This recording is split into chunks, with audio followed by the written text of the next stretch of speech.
रायगड, महाराष्ट्रासह देश विदेशातील ताज्या बातम्या पाहण्यासाठी मॅक्स इंडिया लाईव्ह चॅनलला सबस्क्राईब करा आणि बेल आयकॉन दाबायला विसरू नका.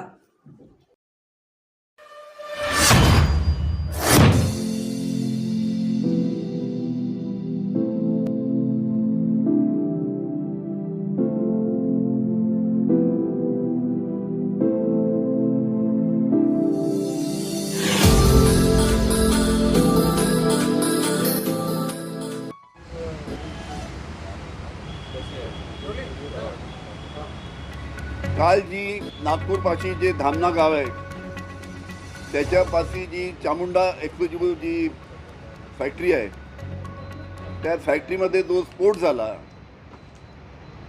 त्या स्फोटमध्ये जो आकडा जो समोर आला होता 6 मृत्युमुखी पडलेत आणि काही जखमी आहेत. जे जखमी होते त्यांना दंदे हॉस्पिटलमध्ये आणि सेनगुप्ता हॉस्पिटलमध्ये ॲडमिट करण्यात आलं होतं. दंदे हॉस्पिटलमध्ये अतिशय चांगला उपचार त्यांच्यावर चालू होता, पण सेनगुप्ता हॉस्पिटल जे आहे त्या ठिकाणची तक्रार माझ्या कानावर आली की त्या ठिकाणी ज्या कामगार उपचारासाठी तिथे ॲडमिट होते त्यांच्या नातेवाईकाला त्यांची नातेवाईक भारती पाटील आणि सयाली पाटील यांना यांना सेनगुप्ता हॉस्पिटलच्या स्टाफनी पैसे मागितले आणि पैसे मागून त्यांना सांगितलं की जोपर्यंत तुम्ही पैसे जमा करत नाही तोपर्यंत आम्ही उपचार करणार नाही. आणि अशा पद्धतीनं 2,000 रुपये त्यांना मागण्यात आले. त्यांनी इकडून तिकडून आणून जमा केले. हे जेव्हा मला माहीत पडलं मी स्वतः तिथे दवाखान्यात गेलो आणि त्या ठिकाणी डॉक्टरना विचारलं की तुम्ही कसे पैसे घेतलेत. आश्चर्याची गोष्ट अशी आहे की देवेंद्र फडणवीस सांगतात की आमचं प्रशासन या सर्व गोष्टीकडे लक्ष देत आहे. मी सेनगुप्ता हॉस्पिटलमध्ये गेलो, त्या ठिकाणी ज्या कारखान्याचे काही दोन लोक तिथे उपस्थित होते आणि प्रशासनाच्या माध्यमातून 2 त्या ठिकाणी उपस्थित होते. आणि 4 लोक त्या ठिकाणी उपस्थित असताना सुद्धा जे कारखान्याचे जे लोक त्या ठिकाणी होते त्यांनीसुद्धा असं सांगितलं नाही की आम्ही यांच्याकडनं पैसे घेऊ नका, आम्ही कारखान्याच्या माध्यमातून पैसे देतो.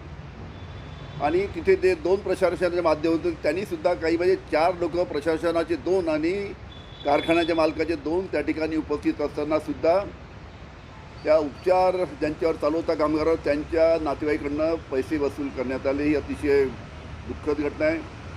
त्याच्यामुळे मी गेल्यानंतर त्यांना सांगितलं त्यांचे पहिले पैसे वापस करा. आणि अशा पद्धतीनं जर प्रशासनाचं कोणतंही लक्ष या घटनेकडे नाही. जे कारखानदार जे मालक आहे कारखान्याचे खेमका त्यांनी कमीत कमी हॉस्पिटलमध्ये सांगून त्यांच्या कर्मचाऱ्यांना सांगून जे उपचाराचा खर्च आहे तो तिथे व्यवस्थित द्यायला पाहिजे होतं, पण तशा पद्धतीच्या सूचना कोणी दिल्या नाही. त्याच्यामुळे अशा पद्धतीने पैसे वसूल करण्यात आले. त्याच्यामुळे प्रशासनाचं इतकी मोठी गंभीर घटना होऊनसुद्धा प्रशासनाचं लक्ष नाही. अशा पद्धतीनं काल ही घटना सेनगुप्ता हॉस्पिटलमध्ये झाली.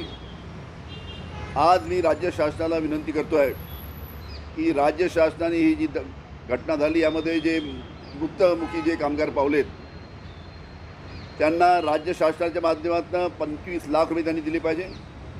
आणि त्याचबरोबर शासनाने ज्या कंपनीचे मालक जे आहे खेमका त्यांच्याकडनं 50 लाख रुपये जे कामगार मृत्युमुखी पडले त्यांच्या नातेवाईकाला दिली पाहिजे.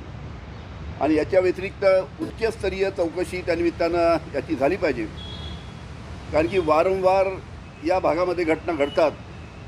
आत्ताच 8 महिन्यापूर्वी त्याच ठिकाणी एखादा मोठा बारूद कारखाना आहे त्या ठिकाणीसुद्धा अशा पद्धतीची घटना होऊन 9 कामगार मृत्युमुखी पडले होते. त्याच्यामुळे अशा या वारंवार घटना घडतात. त्याच्यामुळे अशा प्रकारचे जे नागपूरच्या आजूबाजूला जे एक्सक्लुझिव्ह युनिट आहे ते नियमाचं पालन करतात का, कायद्याचं पालन करतात का, आणि करत नसतील तर त्यांच्यावर राज्य शासनाने कडक कारवाई करायला पाहिजे.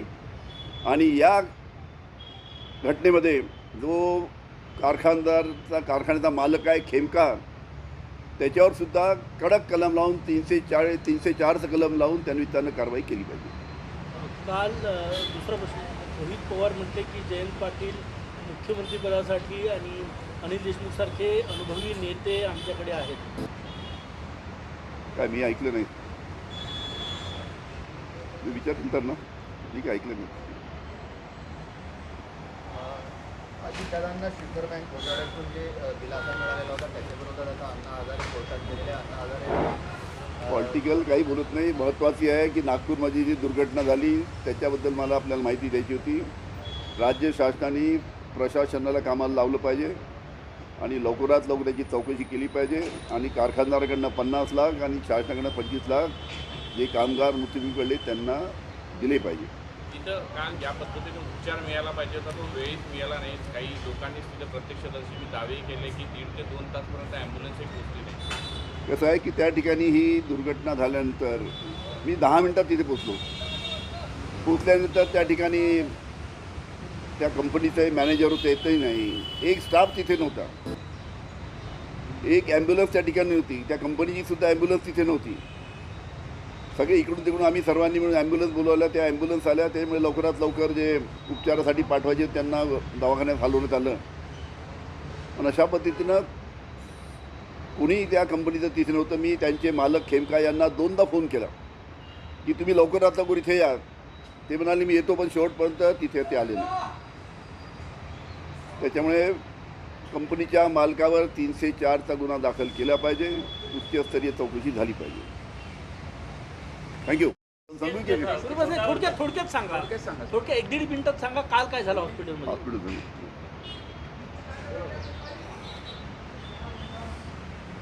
कल नागपुर में जो एक एक्सप्लोसिव यूनिट में जो स्फोट हुआ, उसके बाद जब मरीज को सेनगुप्ता अस्पताल में जब ले गए तो वहाँ पे कंपनी की तरफ से इंतज़ाम करना चाहिए था कि वहाँ पे जो कामगार वहाँ पे इलाज के लिए गए उनको अच्छी तरीके से इलाज हो.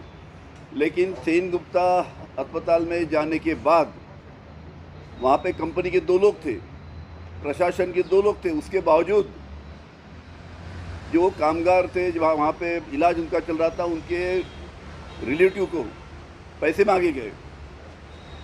और इस प्रकार से जब तक आप पैसे भरते नहीं तब तक हम इलाज करेंगे नहीं, इस प्रकार की बात वहाँ के डॉक्टर ने की. ये 2000 रुपये उन्होंने इधर उधर जमा किए और वहाँ पे 2000 रुपये भरने के बाद वहाँ पे उन्होंने इलाज चालू किया. मेरा कहना एक ही है कि प्रशासन ने इतनी बड़ी घटना घटने के बाद में ध्यान देना चाहिए. जो कामगार को इलाज के लिए भेजा गया था उनको वहाँ पे पैसे मांगे जाते हैं करके मेरी मांग है कि इस दुर्घटना में जो कामगार की मृत्यु हुई उनके रिश्तेदार को राज्य शासन की ओर से 25 लाख और जो कंपनी है उनके तरफ से 50 लाख रुपए हर एक को देना चाहिए. ये मेरी मांग है और इसकी उच्च स्तरीय चौकसी होना चाहिए और उसी प्रकार 304 की धारा के तहत उनके पर कार्रवाई होना चाहिए. कालच्या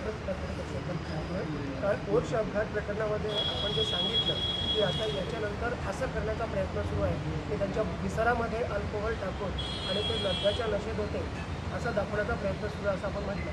पण त्यानंतर असे स्टेटमेंट आलेले आहेत ज्याच्यामध्ये असं म्हणण्यात आलेलं आहे की ते बारमधूनच निघत होते हे निष्पन्न झाल्यामुळे ते मध्यधुंदीतच होते. ते जे 2 मृत झालेले आहेत त्यांनी मद्य घेतलं होतं कारण ते बारमधून ऐका ना ते बारमधून निघत होते त्यामुळे त्यांनी मद्य घेतलं होतं हे निश्चित आहे.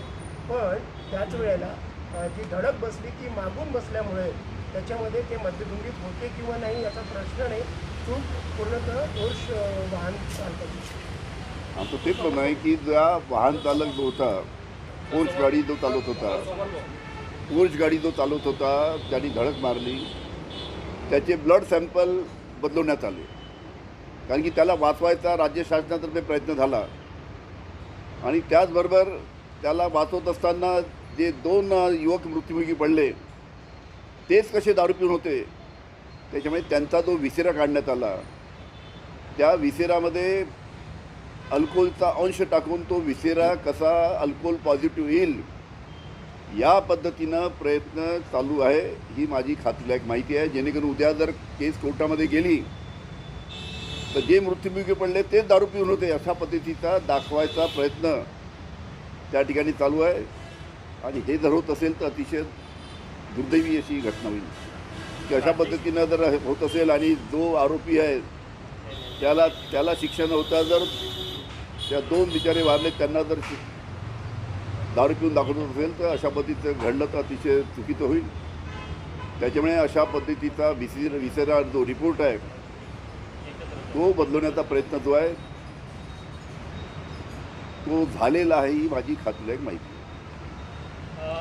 शासनाचा त्यामध्ये सहभाग होता त्यांना वाचवण्याचा प्रयत्न शासनाचा ते नेमका कोण होता त्यामध्ये सहभाग काही तुम्ही माहिती काढून सांगा ना. सगळ्यांना माहिती अजित दादांकडे इशारा आहे का तुमचा तिथले पालकमंत्री ते का संकेत द्या मंत्री पालकमंत्री उपमुख्यमंत्री असं काही आहे का? असं आहे. हे सर्व होतं एखादा पोलीस अधिकारी वरच्या दबावाखाली सर्वच पोलीस असं करत आहे, पण जे काही वरच्या दबावाखाली येऊन विसेरा आल्यानंतर त्याच्यात जर अल्कोहोलचा टाकून तो विसेरा पॉझिटिव्ह झाला पाहिजे या पद्धतीचा प्रयत्न करत असेल तर त्याला आदेश देणारा कोण असू शकतो हे तुम्ही समजून घ्या. थँक्यू.